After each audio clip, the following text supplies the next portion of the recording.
జగిత్యాల జిల్లాలో గల్ఫ్ వలసలు అధికంగా ఉండడంతో ఏజెంట్లు చెలరేగిపోతున్నారు. అమాయకులే టార్గెట్ గా డబ్బులు వసూలు చేసి తప్పుడు వీసాలతో విదేశాలకు పంపిస్తున్నారు. నిన్నటి వరకు ఫేక్ వీసాల దందాతో ఇబ్బంది పడిన వారు పాస్పోర్ట్ల తయారీలోనూ తప్పులు జరగడంతో ఆవేదన వ్యక్తం చేస్తున్నారు.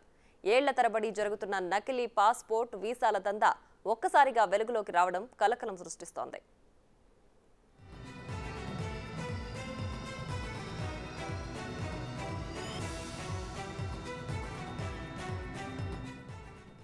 కోరుట్లలో నకిలీ పాస్పోర్ట్ ఏజెంట్ల ఇంట్లో సిఐడి అధికారులు సోదాలు నిర్వహించి అరెస్ట్ చేయడంతో ఈ దందా వెలుగులోకి వచ్చింది. విచారణలో భాగంగా నకిలీ పాస్పోర్ట్లు హైదరాబాద్ కేంద్రంగా జరుగుతున్నట్లు పోలీసులు గుర్తించారు. నకిలీ పాస్పోర్ట్ దందా మరొక ముందే మెట్పల్లిలోని ఓ గల్ఫ్ ఏజెంట్ జగిత్యాల, నిర్మల్, నిజామాబాద్, కామారెడ్డి జిల్లాలకు చెందిన వారికి నకిలీ వీసాలివ్వడం స్థానికంగా కలకలం రేపింది. ఇది వరకు వచ్చిన వీసాలో ఫోటోలు, పేర్లు మార్చి నకిలీ వీసాలను తయారు చేసినట్లు సమాచారం. సుమారు 60 మందికి ఇవి అందించినట్లు పోలీసులు చెబుతున్నారు. వీసాలు పొందిన చాలా మంది వ్యక్తులు ఎయిర్పోర్ట్ వరకు వెళ్లాక నకిలీ వీసాలని తేలడంతో బాధితులు లబోదిబోమంటున్నారు. నకిలీ వీసాలు పొందిన చాలా మంది బాధితులు మెట్పల్లిలోని గల్ఫ్ ఏజెంట్ ఇంటి ముందు ఆందోళనకు దిగారు.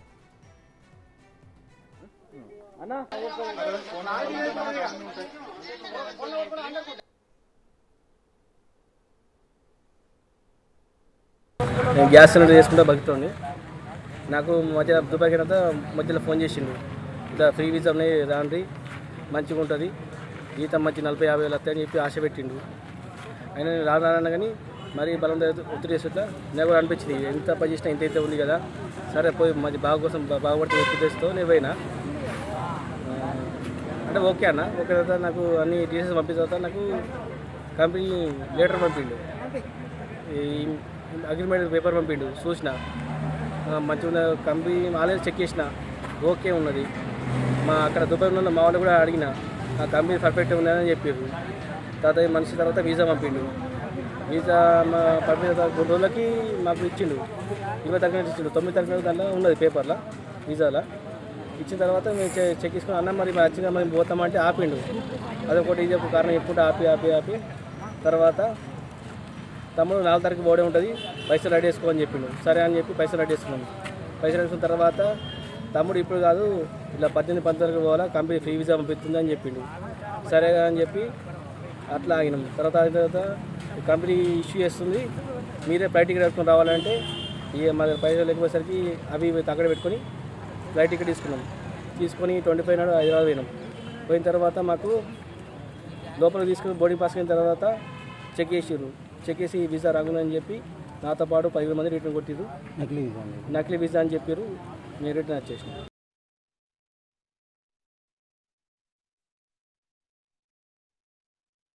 మా దగ్గర ఉన్న వాళ్ళ దగ్గర నుంచి మేము ఇన్ఫర్మేషన్ తీసుకొని మా ఆయన పాస్పోర్ట్ నేను పెట్టిన, దానికి పాస్పోర్ట్లో నాకు ఖచ్చితంగా అమౌంట్ కట్టాలి, ఇప్పుడు గంటలు కట్టినే మీరు వీసా పంపిస్తా, లేకపోతే లేదు క్యాన్సల్ అవుతుంది, 70,000-80,000 జీతం ఉంది, మీరే బతుకుతారు కదా అమ్మ అని చెప్పి సరే నమ్మేసి పాస్పోర్ట్ పెట్టినాము.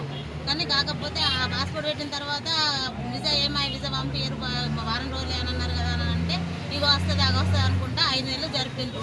ఆ తర్వాత మళ్ళీ 5 నెలల తర్వాత వచ్చింది వీసా వచ్చిన రోజే మళ్ళీ సాయంత్రం ఏమన్నారు, పాస్పోర్ట్ వీసా వచ్చింది, టికెట్కు డబ్బులు కట్టుకోనంటే టికెట్ ఫ్రీ అన్నారు కదా మరి మీరు అని అంటే, అక్కడికి అయినాక డబ్బులు ఇస్తారు, ఇక్కడైతే మీరు కట్టుకొని పోండి, మరి కట్టుకొని పోతే నేను 4 తారీఖు రోజు ఎక్కిస్తా అని చెప్పిండు. ఎక్కిస్తా అని చెప్పిన తర్వాత సరే అని చెప్పేసి మేము ఏ రోజు వీసా వచ్చిన 2వ రోజుకు అమౌంట్ కట్టేసినాం. ఎన్ని 28,600 కట్టిన తర్వాత 4వ తారీఖు నాడు పోవడం అని అన్నారు కదా అని అంటే, లేదు 2-3 రోజులు ఎక్స్టెన్షన్ అయింది, కొంచెం ప్రాబ్లం ఉంది ఆగాల అని చెప్పేసి అని అంటే సరే అని చెప్పేసి ఆగినాం. ఆగిన తర్వాత 23 తారీఖు నాడు పంపిస్తానన్నాడు. 23 తారీఖు రోజు మళ్ళీ అడిగితే 24 తారీఖు అన్నాడు. 24 తారీఖు అన్న తర్వాత మళ్ళీ 26 తారీఖు అన్నాడు. సరే అని చెప్పేసి 25 నాడు మన ఊరు నుంచి చిట్టెల నుంచి 2 పోతారు, 5 పంపిస్తున్నామని చెప్పగానే నాకు టికెట్ వచ్చిందని అనగానే సరే అని చెప్పేసి ఊరుకున్నాం.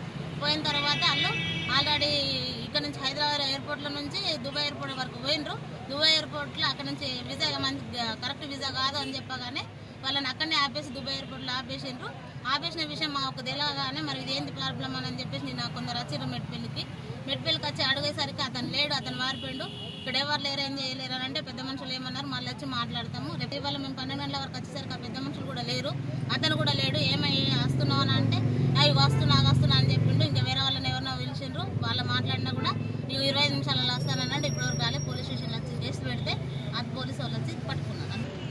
అక్కడ పోయేసరికి ఆ సిబ్బంది ఏమన్నట్టు డూప్లికేట్ వీసాలు, ఇది ఎవరు మోసం చేసిండ్రు అమ్మ, మీకు మీరు న్యాయం చేయాలనుకుంటే మీ ఏజెంట్ దగ్గర పోయి కలండి అని చెప్పేసి మేము ఎయిర్పోర్ట్ నుంచి వాపస్ వచ్చింది.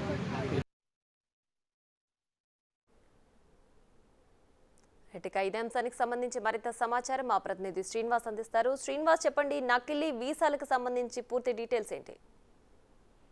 ఎస్ ప్రియా, ఇటు జగిత్యాల జిల్లా లోపల నకిలీ వీసాల కలకలం అనేటువంటిది అయితే ఇప్పుడు ఇటు జిల్లా వ్యాప్తంగా చర్చనీయాంశంగా మారింది. ఇటీవలనే ఇటు నకిలీ పాస్పోర్ట్లు తయారు చేస్తున్నారని చెప్పి ఇటు విజిలెన్స్ అధికారులు తర్వాత ఏసీబీ అధికారులు సోదాలు చేసినటువంటి ఘటన మరొక ముందే వారం రోజుల వ్యవధి లోపల నకిలీ వీసాల యొక్క కుంభకోణం అనేటువంటిది వెలుగులోకి వచ్చింది. దాదాపుగా 10 రోజుల వ్యవధి లోపలనే ఈ రెండు పరిణామాలు ఇప్పుడు జిల్లా వ్యాప్తంగా సంచలనంగా మారినటువంటి పరిస్థితి కనబడుతుంది. అయితే జగిత్యాల జిల్లా లోపల ఇటు చాలా మంది కూడా ఉపాధి నిమిత్తము గల్ఫ్ బాట పడుతూ ఉంటారు. దాదాపుగా ప్రతి గ్రామం నుంచి 10 నుంచి 20 మంది కూడా గల్ఫ్ బాట పడుతూ ఉంటారు. ఈ నేపథ్యంలో లోపల దీన్ని ఆసరా చేసుకున్నటువంటి చాలా మంది కూడా గల్ఫ్ ఏజెంట్లు ఇటు ఏదైతే పాస్పోర్ట్ కేంద్రాలు తర్వాత ఇటు ఏదైతే వీసాలు ఇప్పిస్తామని చెప్పి చాలా మందిని కూడా మోసం చేసినటువంటి పరిస్థితి కనబడుతుంది. ఇటీవల కాలం లోపలనే నకిలీ పాస్పోర్ట్లు సృష్టించారని చెప్పి ఆరోపణలు పెద్ద ఎత్తున వస్తున్నటువంటి నేపథ్యం లోపల ఇప్పుడు నకిలీ వీసాల యొక్క ఇటు కుంభకోణం అనేటువంటిది బయటకు రావడం కూడా జరిగింది. ఇటీవల కాలం లోపల వీళ్ళు గల్ఫ్ దేశానికి వెళ్ళేటువంటి సమయం లోపల ఇటు ఎయిర్పోర్ట్ లోపల అవి నకిలీ వీసాలు అని చెప్పి గుర్తించడం లోపల చాలా మంది కూడా తిరిగి బయటకు రావడం జరిగింది. అయితే ఈ ఎవరైతే మెట్పల్లి కేంద్రంగా ఉన్నటువంటి నకిలీ ఏజెంట్ ఎవరైతే ఉన్నారో ఆ ఏజెంట్ చాలా మటుకు కూడా నకిలీ వీసాలు సృష్టించారని చెప్పి దాదాపుగా అయితే 40 మంది బాధితులు అతని ఆఫీస్ ముందు వచ్చి అయితే ధర్నా చేయడం అయితే ఇటు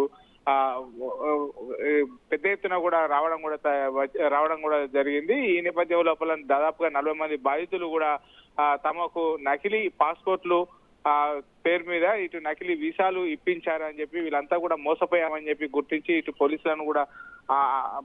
పోలీసులను ఆశ్రయించినటువంటి పరిస్థితి కనబడుతుంది. ముఖ్యంగా ఇటు నకిలీ పాస్పోర్ట్ల కుంభకోణం బయటకు వచ్చినటువంటి నేపథ్యం లోపల ఇప్పుడు నకిలీ వీసాలు కూడా సృష్టించి ఇటు ప్రజలను మోసం చేస్తున్నారని చెప్పి పెద్ద ఎత్తున కూడా ఇటు ఆరోపణలు వస్తున్నాయి. అయితే దీనిపైన దృష్టి సారించాల్సినటువంటి పోలీసులు ఇటు వాళ్ళు ఇచ్చేటువంటి మామూళ్లకు అలవాటు పడి ఇటు తూతు మంత్రంగానే విచారణ కొనసాగిస్తున్నటువంటి ఆరోపణలు కూడా వస్తున్నటువంటి పరిస్థితి కనబడుతుంది. ప్రియా శ్రీనివాస్, అలాగే ఈ నకిలీ పాస్పోర్ట్లు కానీ వీసాలు కానీ దీనికి సంబంధించి బాధితులు ఎంత మొత్తం వాళ్ళకి ఏజెంట్లకి సమర్పించుకున్నారు, ఆ డీటెయిల్స్ ఏమన్నా తెలుసా?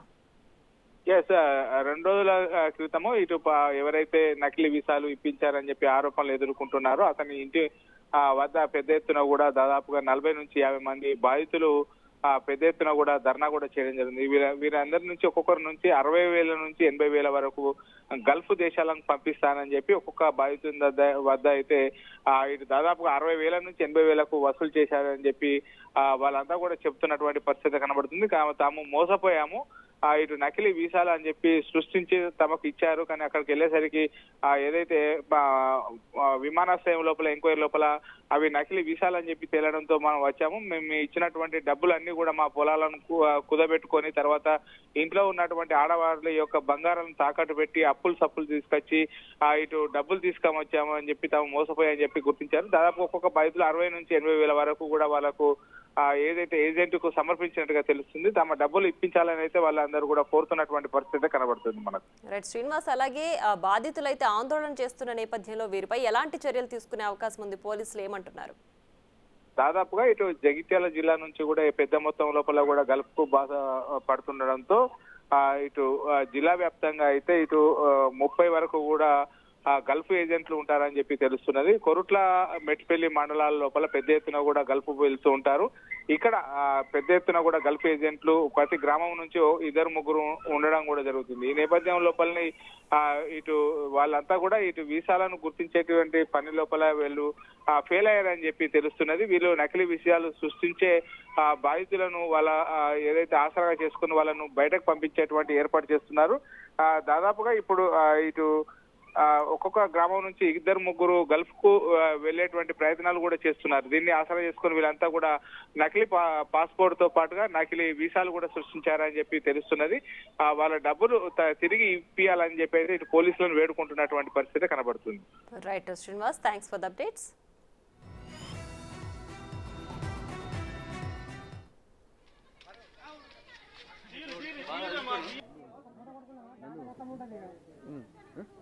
అన్న